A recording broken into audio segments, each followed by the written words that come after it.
Welcome to Shalom World Podcasts.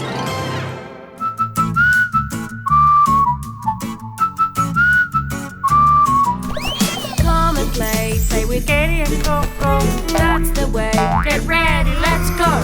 Flying through the air with Koco, telling stories with Katie. You and I together, meeting my friends that help us every day.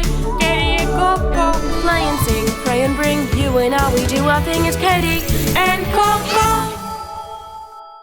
Coco can't be the only one who wants to do something but doesn't really know how to do it. You kids probably have similar problems too. Ever been upset with your friend and you want to become friends again, but you don't know how? Ever had a room so messy you could barely see the floor and you don't know where to begin to tidy it up? Ever been stuck with your schoolwork and not knowing the first thing about how to answer the questions? You might find that the little steps my friend St. André Bessette relied on to achieve his own goals can help you overcome your problems. Yes! This is just what I need! What were the things that Andre wanted to achieve? Did he want to build a bridge too? No, not a bridge. The first thing he wanted was a job. And what made it so hard for him to get a job? He was constantly sick with bad stomach pains. So every time he began a new job, farmer, shoemaker, baker, blacksmith, factory worker, he had hardly begun to learn what to do before he was turned away because his sickness made him so weak and unfit to do the work well. But it wasn't his fault. He couldn't help being sick. No, he couldn't help it. But his bosses couldn't afford to pay someone who couldn't do the work properly. I suppose that makes sense. But what else could he do? Andre had lost both of his parents by the time he was only 12 years old. And even though he'd been given adoptive parents, he had a very real sense of what it meant to be a child of God. After losing his parents, Jesus' own mother Mary became even more his own mother, and Jesus' own earthly father, St. Joseph, became especially close to him as a father. In other words, he knew he would be taken care of by them. And did they take care of him? Throughout his whole life. When keeping a job didn't seem to be working out for him, he decided when he was 25 to enter religious life in the congregation of the Holy Cross. Was he accepted? Well, the brothers were more than a little hesitant. Andre's history of trying and failing at multiple different jobs seemed to suggest that he only wanted to enter religious life as a last resort, not because he genuinely wanted to devote his whole life to God. Yeah. I can see where they're coming from. I guess, if I were invited to a party, but I only ended up going because everything else I had planned to do got cancelled, it would seem like I only wanted to go to the party because I had nothing better to do. Right. And that wasn't the only problem they had with Andre. The Holy Cross congregation's main focus was teaching in schools. But guess what? Andre couldn't read or write, so how was he going to teach?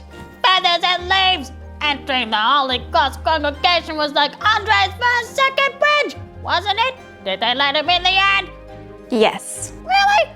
How did he manage to convince them? Well, he trusted in his father, St. Joseph. He wasn't going to take no for an answer, and neither was St. Joseph. Andre's parish priest put in a very short note to the Holy Cross brothers to vouch for him. It read, "I am sending you a saint." That must have convinced them. They couldn't ignore a congregation like that. Nor could they ignore the bishop, who also pleaded for Andre's case when the brothers decided against letting him stay, even after seeing the note. And did they listen to the bishop? They did, and they weren't disappointed. How did they sort out the problem with Andre not being able to teach? Did he have to learn to read and write? No, instead, he became the doorkeeper at Notre Dame College in Montreal in Canada, where he came from. What's a doorkeeper? Did he collect doors and keep them for something? No. A doorkeeper is someone who opens the door for people when they enter a place. So you can imagine how many people he met when he opened the door for them every day. Yeah, That must have been a lot. Yep, and André didn't pass up this opportunity to get to know people. He was always friendly and prayerful, and before long, the people coming to the door weren't coming to see the people inside the college, they were coming to see the man at the entrance of the college. What was André, right? What did they want to see him for? They saw in André someone who cared about them and someone they could trust. They spoke with him about their sufferings and even came to him when they were sick, so he could ask his spiritual father, Saint Joseph, to heal them. Wait, really? And did Saint Joseph listen to him and heal the sick people? Saint Joseph was more than happy to answer the prayers of his devoted son André and heal the sick people. During a certain time, when sickness was spreading around the nearby college, for instance, André volunteered as a nurse, and not one person died. In return, André gave Saint Joseph more devoted children by telling them all to go to Jesus' earthly father for anything they needed. Amazing!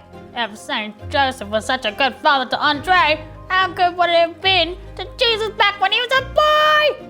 That's why Jesus always loves to answer the prayers of both Mary and Saint Joseph.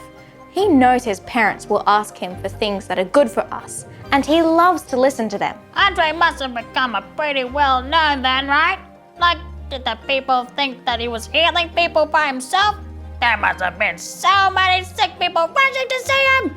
Were the other brothers happy that he was helping so many people, even though he couldn't teach? Not all of them.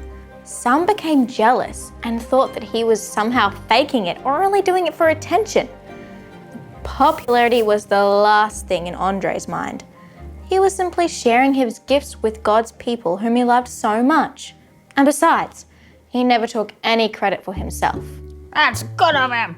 If it were me, I'd have a pretty hard time keeping myself bursting, but at all the time.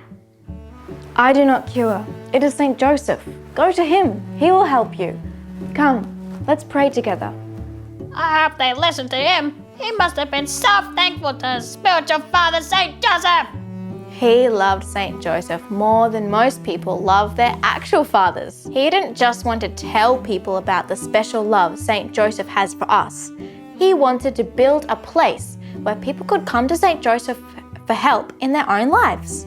A place like a church, you mean? Yes, but when he asked the bishop for permission, he was told that he was indeed allowed to build the church, but it would have to be with his own money. Oh, what? But André didn't have any money, did he? He was just a religious brother. This sounds like another bridge. How did he get himself out of this one? He started to collect money, little by little, by giving haircuts for 5 cents. 5 cents? I know you said a little by little, but 5 cents? That's gonna take a lifetime to get enough money to build a church. That wasn't all he was relying on. Saint Joseph did his part by moving many people to give donations. And in a few years, André had raised enough to build a little hut without a roof. Year by year, he collected more and more money and welcomed more people to pray and be healed. He added better walls and expanded the roofless chapel to fit a larger crowd, until the money ran out. Ran out? Feathers and leaves. So did he ever finish building it? And it had no roof. What if it rained or it snowed in Canada? Doesn't it? No one would come to the chapel in the weather like that. Put a statue of Saint Joseph in the middle of the chapel. If he wants a roof over his head, he'll get it. Well, I guess Saint Joseph had to help him now. Did André plan work, Katie? It worked, but he didn't get to see the church completed until he was in heaven. Ah, that's not fair. But he wasn't building it for himself. He was building it for the people to honor Saint Joseph and God. In fact, André's death even helped the church to be completed. How could he do that? He was the one building it. He certainly started to build it, but he eventually grew too old and sick to build it himself. At the time he said to put Saint Joseph's statue in the middle of the chapel, he was already 90 years old, and being sick himself, he had to be carried up the hill by the other brothers. And when he died soon after, do you think he went by unnoticed? No, Not after he helped so many people during his life. Precisely. His funeral was not a small one. All the hundreds and thousands of people who had come to the chapel to receive his aid and prayers came again over a whole week to pray beside his coffin and thank him for all he, the simple, uneducated brother, had done for them. No, André was not forgotten, and neither was his chapel. People kept coming, and the basilica kept growing and growing until it was finally completed 50 years after André had begun with his 5-cent earnings. Coco amazing! Let's not forget André either! I agree. Dear Saint André Bessette, thank you for trusting in the intercession of Saint Joseph and not being afraid to accomplish great things in little steps. Help us to love Saint Joseph as our Father, as both you and Jesus did, and still do now, so that we can find aid and protection from him in our troubles as well. Please pray for all those without their own father, that they may find comfort in Saint Joseph's care as they are brought closer to God. So starting small really does work out then, huh? I hope I won't die before finishing the bridge for the koalas though. Oh, I don't think you will.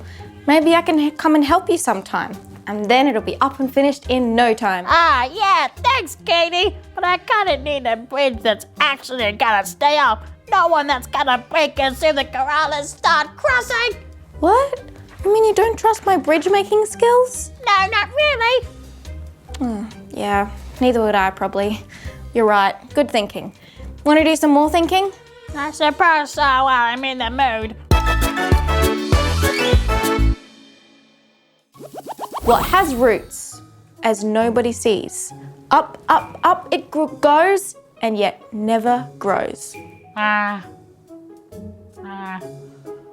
stomach. No, not your stomach.